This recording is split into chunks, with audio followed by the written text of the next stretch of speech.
All right, guys, in the garage here, I'm doing a whole house attic fan. This is from QuietCool, and I'm doing this fan in my garage, and it's actually going up in that hole. I actually cut the hole out. Hardest part of installing these is finding a convenient location in your attic and then getting power to that location, because these basically plug in. Let me show you the fan. This is the fan part that hooks onto the end of this duct there. So the fan would go on that side. That end goes onto this baffle right here. And this fan basically has a 20-foot cord. It plugs in. And so what this will do is, I have a few windows here in my garage. I got that one there, and then I have one over here. And I wanted the fan like furthest away from those windows, so that way it would draw air all the way across the garage and up there. So I have one of these in my house, and it's worked awesome for the last year. So I want to do one for my garage because I want to run it in the daytime in the summer months, so that way cooler air, I can just open the windows in my garage or have my garage door open, and it can suck in cooler air and vent it into my attic. And because my attic in the summertime gets probably 100 degrees or something, really hot.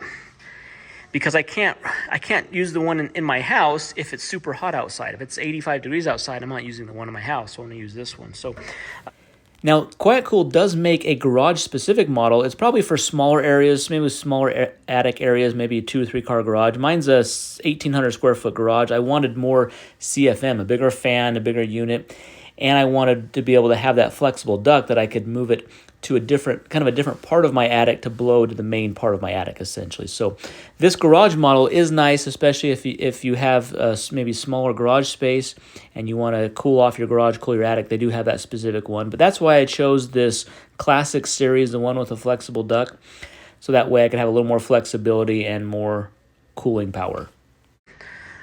I've already cut the hole. There's a template that comes with it. You just cut the hole. One side here is against the joist. There's the joist right there, and the other side, the drywall, is a 24-inch between the joists there. But I'm at the point now, I just need to bring my baffle up and secure it on there. It'll screw into the rafter on this side, and then the grill that goes over this opening to cover the baffle screws into the metal part of the shroud as well. So that's kind of where we're at. All right, I have the baffle box installed up there, and on this side, I took off the flange, and so there's flange resting on the drywall on those 3 sides, and over here it's resting right next to the joist. And so I just put 2 screws from this side right into there. Now I can put the grill up, and I still have my opening here for my attic access. I'm going to take up the ducting, the big circular ducting tube. I'll take that up there, hook it into that, and then the last thing I'll do is I'll take the fan up and connect the fan. All right, I'm up here in the attic. I have my baffle box installed, and I have the ductwork installed, and this ductwork goes up through here. I had to cut an opening in this plywood here. I'll show you the other end of that, but just want to show you how it installs.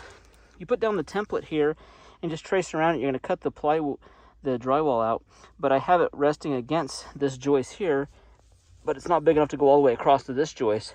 It's screwed into this joist from underneath. Here's my attic opening right over here, and then my fan. I'm gonna take my fan over into there and hook it into this and plug it in, and I'll be able to turn it on. But I put some spray foam insulation right here just so there's no leaks or gaps around this. And see that screw sticking up right there? That's the grill. The grill screws in to that metal plate from underneath, so it has something to grab into, so it's not just into drywall. So now I just need to kind of just recover this box in insulation, this area in insulation here, move all the insulation back. All right, guys, I got my fan installed up here. You see how the ductwork goes on the back of the fan here, down through there, and then down into the baffle. I'll show you here, this is a kind of a bigger part of my attic. And I wanted this fan, see how it's kind of angled up? I want it to blow up into the higher part of the attic right there. That way it helps kind of keep that area cooler as I'm blowing air into there. I didn't want it to blow like down lower. I didn't want it to disrupt all this blowing in insulation, so I have it blowing up higher. So I've got it hooked in here. It's helpful if you know approximately where you want to hang it. You can just put a screw. This is just in one of the roof joists. Just put a screw in there, and then you can just hang it up there. And then I was able to secure the duct work onto the back of it. And then you could always change it. You could move it back or forth, a screw, depending on where you want it in the angle. But this is kind of a good location. And then right here I have my outlet that I ran. So just plug in there, and down there's my attic entrance right there. So go turn it on and test it out. All right, the fan's installed. I got it testing out here, and this is the wireless control pad that it comes with. This is just battery power, so it just mounts on the wall. It's 2 AA batteries or AAA batteries that come with it. You can turn it on and off. Right now I have it on. You just touch it to wake it up, and mine can either go from high to low. You can change from high to low there, on or off, and then it's got up to 12. It's got like a 12-hour timer here. You can do in different increments, or you can leave it on indefinitely if you want. So this is nice. And then if I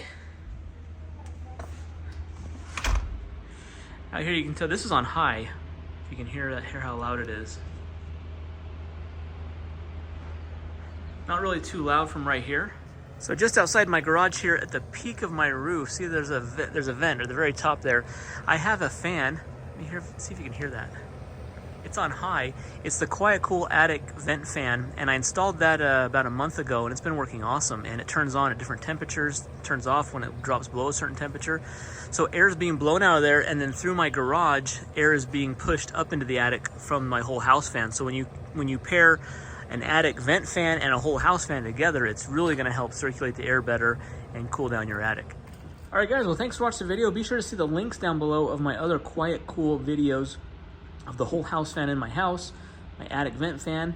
I'll give an updated video once I had an experience with this throughout the summer. So hit that thumbs up button, subscribe. We'll see you in the next one. Thanks.